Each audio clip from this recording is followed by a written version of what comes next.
साथियों नमस्कार, मैं हूं लाल कुमार जायसवाल और हिंदी क्लास में आप सबका स्वागत है। आज का विषय है संज्ञा। देखते हैं संज्ञा क्या होता है। संज्ञा संज्ञा मतलब क्या होता है। संज्ञा मतलब नाम। नाम मतलब दुनिया में जितने भी नाम है उसको हम संज्ञा बोलेंगे। कोई भी नाम हो वो संज्ञा के अंतर्गत आता है। तो इसमें देखते हैं किसी व्यक्ति, वस्तु, स्थान, प्राणी, गुण, भाव आदि के नाम को संज्ञा कहते हैं। मतलब इसमें सभी चीज आ जाता है। मतलब दुनिया में जितने भी चीजें हैं सब संज्ञा के अंतर्गत आ जाते हैं। तो इसमें मैं अलग अलग लिख दिया हूँ। व्यक्तियों का नाम, वस्तुओं का नाम, स्थानों का नाम, प्राणियों का नाम, गुणों का नाम और भावों का नाम, ताकि हमको समझने में दिक्कत न हो। एग्जाम्पल, व्यक्तियों का नाम सचिन, भगत सिंह, श्याम, रमा, शीतल, दयानंद आदि। मतलब जो नाम है, किसी व्यक्ति के नाम है, वो व्यक्तियों का नाम आ गया। उसके बाद वस्तुओं का नाम, कोई भी वस्तु हो। एग्जाम्पल के लिए टेबल, कुर्सी, बेल्ट, पुस्तक, पेन, रेडियो आदि। उसके बाद देखते हैं स्थानों के नाम। स्थानों के नाम में यहाँ दिया है दिल्ली, अमेरिका, उत्तर प्रदेश, राजस्थान, ताजमहल, लाल किला, जो भी है स्थान का नाम। उसके बाद प्राणियों का नाम, मतलब प्राणी। इसमें देखते हैं क्या क्या दिया है। मक्खी, तितली, गाय, हाथी, बिल्ली, शेर आदि। उसके बाद अगला दिया है गुणों के नाम। इसमें उसके गुण क्या है, गुण या अवगुण दोनों इसमें आ जाते हैं। तो इसमें देखते हैं ईमानदारी, बेईमानी, सच्चाई, होशियारी आदि। उसके बाद आता है भावों के नाम। भाव के नाम में क्या है, दया, करुणा, शोक, प्रसन्नता आदि। तो इस प्रकार हम लोगों ने देखा कि किसी व्यक्ति, वस्तु, स्थान, प्राणी, गुण, भाव आदि के नाम को संज्ञा कहते हैं। मतलब संज्ञा के अंतर्गत क्या आ जाता है, नाम आ जाता है। जो भी दुनिया में जो भी चीज है वो सारे चीज संज्ञा के अंतर्गत आ जाते हैं। अब हम देखेंगे संज्ञा के प्रकार।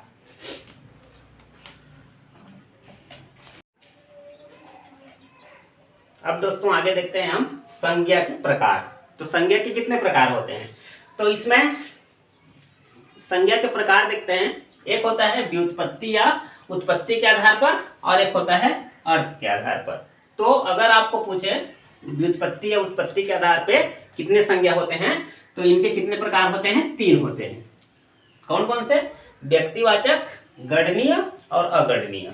इसको बस इतना ही जानते हैं, इससे अधिक इसका नहीं पूछेगा। अब देखते हैं अर्थ के आधार पे। तो इसमें देखते हैं कि अर्थ के आधार से भी 3 संज्ञा होते हैं। कौन कौन से, व्यक्तिवाचक, जातिवाचक और भाववाचक। लेकिन अब अंग्रेजी के प्रभाव में आने के कारण 2 संज्ञा और बढ़ गए हैं, समूहवाचक और द्रव्यवाचक संज्ञा। तो इस प्रकार इसके 5 प्रकार हो जाते हैं। अर्थ के आधार पे 5 प्रकार हो जाते हैं। लेकिन ये जो 2 प्रकार हैं, समूहवाचक और द्रव्यवाचक, ये जातिवाचक संज्ञा के अंतर्गत आते हैं। तो अब इसका विस्तार से देखते हैं। सबसे पहले देखते हैं व्यक्तिवाचक संज्ञा।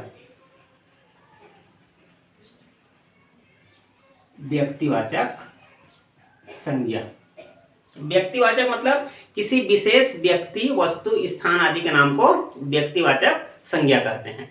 मतलब हम अगर एक नाम लें और उससे स्पष्ट हो जाए कि वो दुनिया में सिर्फ एक है, तो वो कहलाएंगे व्यक्तिवाचक संज्ञा। पहले परिभाषा लिख लेते हैं। किसी विशेष व्यक्ति, वस्तु, स्थान आदि के नाम को व्यक्तिवाचक संज्ञा कहते हैं। मतलब इसमें व्यक्तिवाचक बोले मतलब किसी का नाम लिए, मतलब वो दुनिया में सिर्फ एक है, वो एक से अधिक नहीं हो सकता। इसका एग्जाम्पल देखें। एग्जाम्पल, मैं बोला, राम बोला।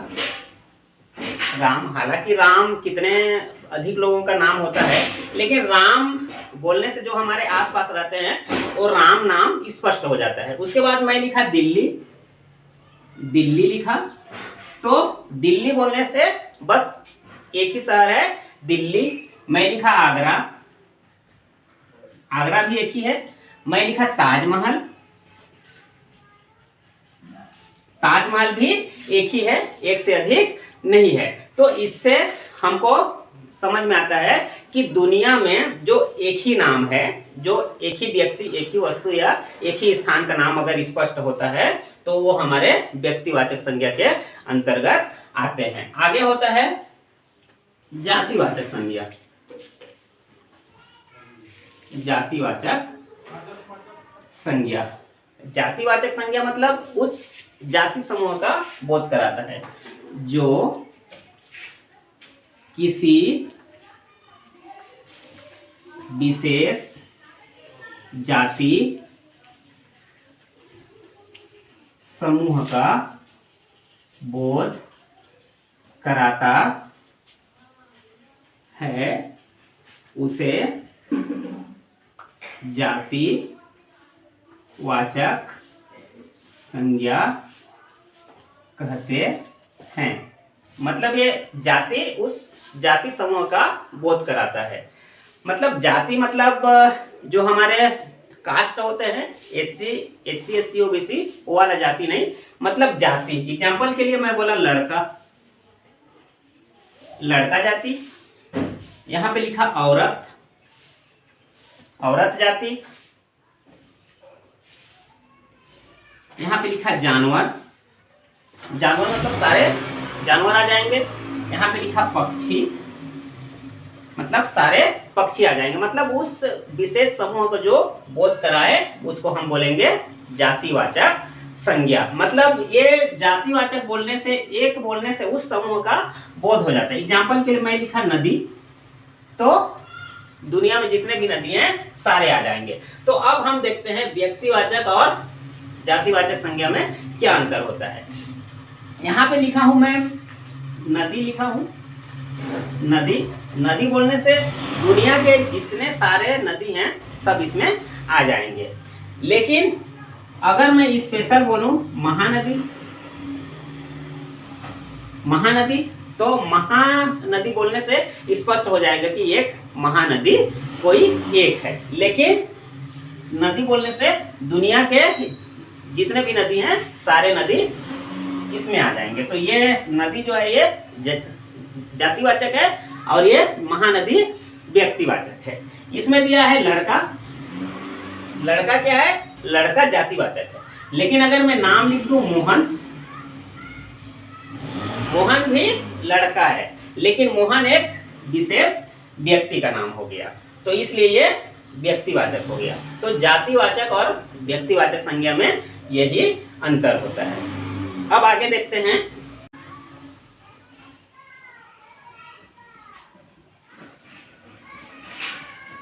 भाववाचक संज्ञा।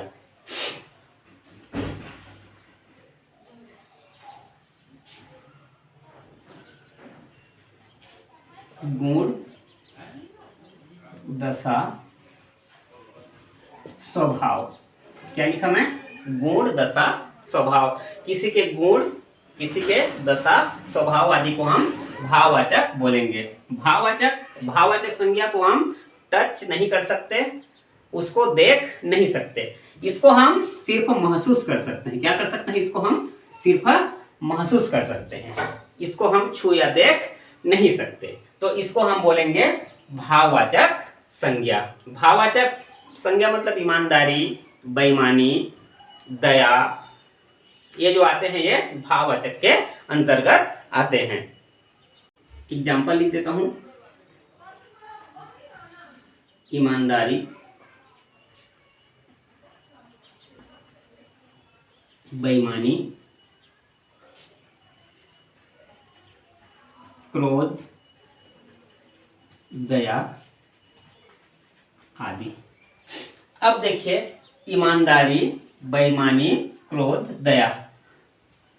ईमानदारी को हम देख सकते हैं क्या, देख नहीं सकते, इसको हम मात्र महसूस कर सकते हैं कि वो आदमी ईमानदार है ना। वो आदमी को हम देख सकते हैं, उसको टच भी कर सकते हैं, लेकिन उसके अंदर जो गुण या अवगुण है उसको हम देख या टच नहीं कर सकते, उसको हम सिर्फ महसूस कर सकते हैं। बेईमानी, कोई आदमी बेईमान है तो वो तो दिखने में एक आम आदमी जैसा ही दिखेगा, लेकिन उसका जो गुण या अवगुण है वो क्या है? बेईमानी है। क्रोध, क्रोध मतलब गुस्सा, तो गुस्सा को भी हम सिर्फ महसूस कर सकते हैं कि वो उसको गुस्सा आ रहा है। उसके बाद क्या है?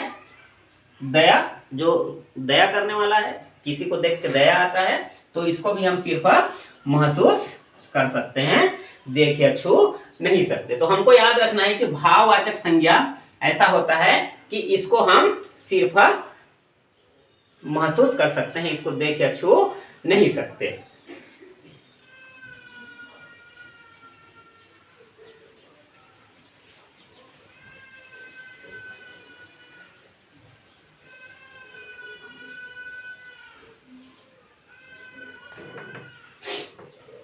अब आगे देखते हैं।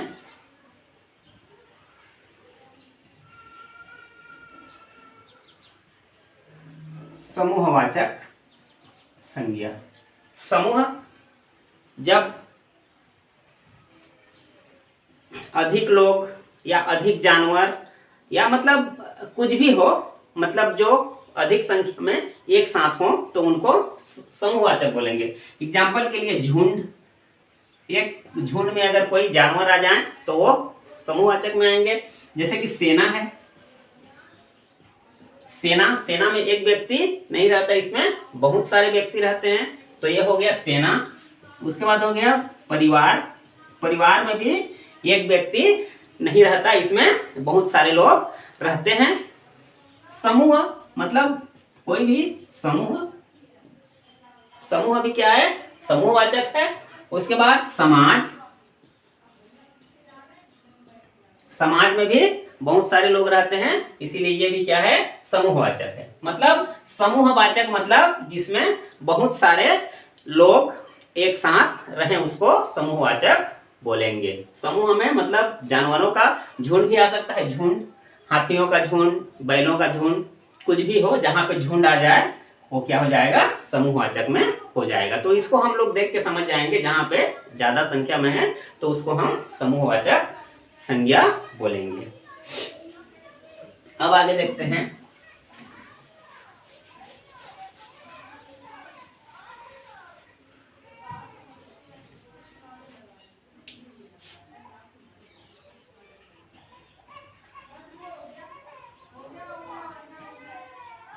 द्रव्यवाचक संज्ञा।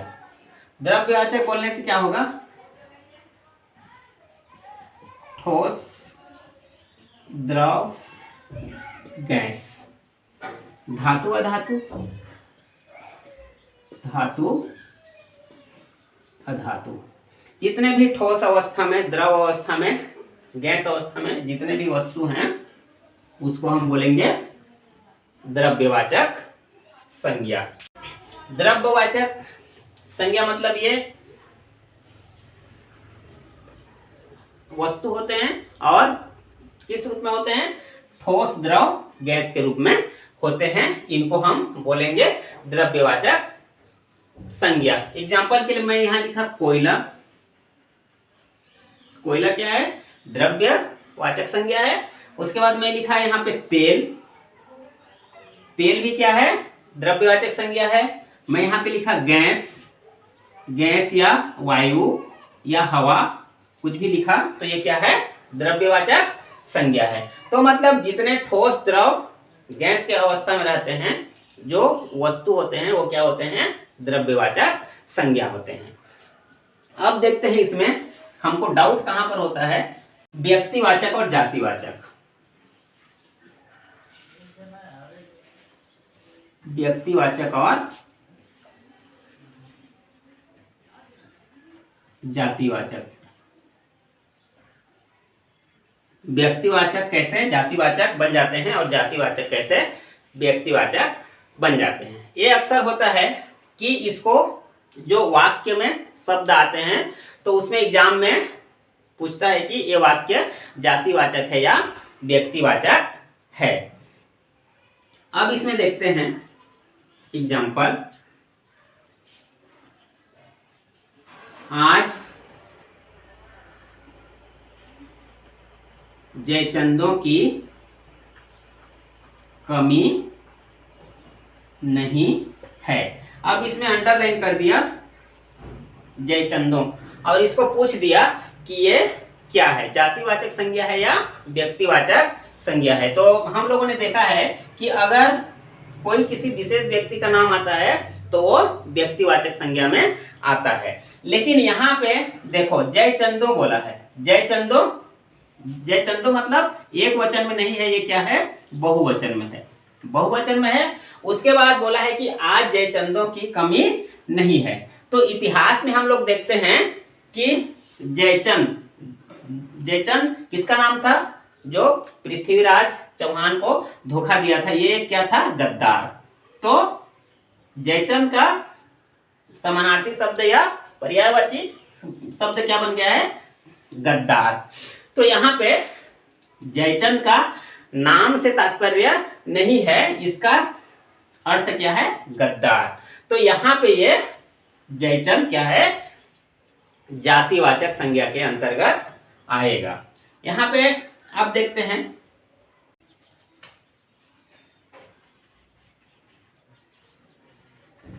आज भी सीताओं को अग्नि परीक्षा देना पड़ता है।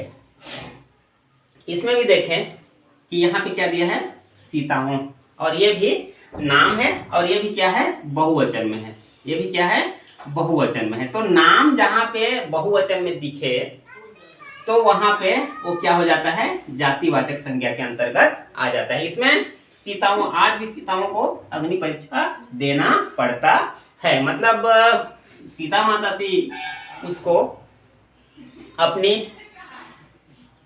को सिद्ध करने के लिए क्या करना पड़ा था, अग्नि परीक्षा देना पड़ा था।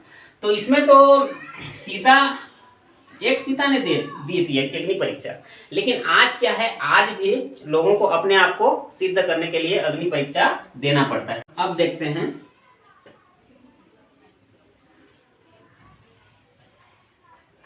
तुम तो हरिश्चंद्र के औलाद लगते हो। अब यहाँ पे अंडरलाइन कर दिया हरिश्चंद्र। अब इसमें पूछ दिया कि हरिश्चंद्र क्या है। तो अब यहाँ पे देखते हैं कि हम कोई विशेष व्यक्ति का नाम होता है तो वो व्यक्तिवाचक संज्ञा में आता है, लेकिन यहाँ क्या बोला है, तुम तो हरिश्चंद्र के औलाद लग रहे हो। मतलब आज मतलब सच बोलने वाले नहीं मिलते, बहुत कम लोग मिलते हैं, तो उसी को बोल रहा है तुम तो बहुत सत्य बोलने वाले हो, मतलब तुम सत्यवादी हो। इसमें नाम दिया है हरिश्चंद्र, लेकिन इसका अर्थ दिया है सत्यवादी। इसका अर्थ क्या है, सत्यवादी। तो यहाँ पे जो हरिश्चंद्र दिया है ये नाम नहीं है, ये इसका अर्थ क्या है, सत्यवादी। तो ये किस में आएगा, ये भी जातिवाचक में आएगा। अब देखते हैं कि जातिवाचक का व्यक्तिवाचक कैसे बनता है।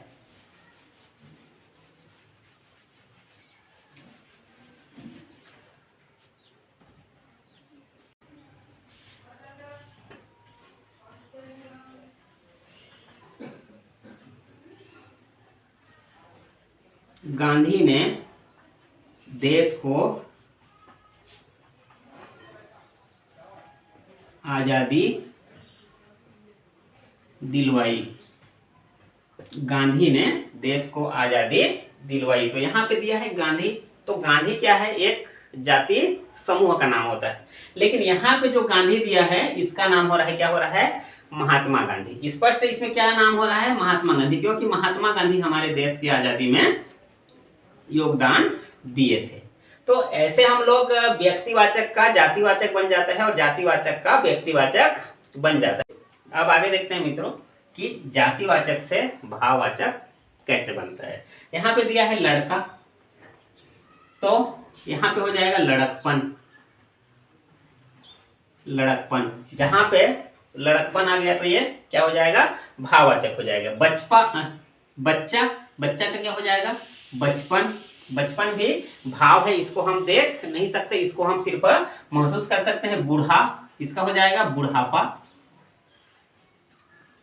बुढ़ापा को भी देख नहीं सकते, इसको सिर्फ महसूस कर सकते हैं। मानव, मानवता, मानवता को भी हम देख नहीं सकते, इसको महसूस कर सकते हैं। इसमें दिया है पशु, पशु का पशुता, तो इसको भी हम सिर्फ महसूस कर सकते हैं कि उसका स्वभाव जानवर जैसा है, इसको हम सिर्फ महसूस कर सकते हैं। तो इस प्रकार जातिवाचक से भाववाचक संज्ञा बनते हैं। और यहाँ पे सर्वनाम से भी भाववाचक संज्ञा बनते हैं। जैसे मैं लिखा निज, निज मतलब अपना होता है, तो निज का होता है निजता, निजता। मम, मम मतलब होता है मेरा, तो इसका हो जाएगा ममता, ममता। ता, ता। तो अक्सर देखने को मिलता है कि जिस शब्द के लास्ट में अगर ता या त्व, ता या त्व अगर दिख जाए तो वो अक्सर भाववाचक संज्ञा होते हैं। तो इस प्रकार हम लोगों ने देखा कि संज्ञा कितने प्रकार के होते हैं और संज्ञा को हम लोग कैसे जानेंगे, और भाववाचक से व्यक्तिवाचक से भाववाचक संज्ञा कैसे बनते हैं, और जातिवाचक और भाववाचक आपस में कैसे मिलते हैं। तो मित्रों, आशा करता हूं कि ये वीडियो आपको अच्छा लगा हो, और अगर अच्छा लगा हो तो इसको लाइक और शेयर करना ना भूलें।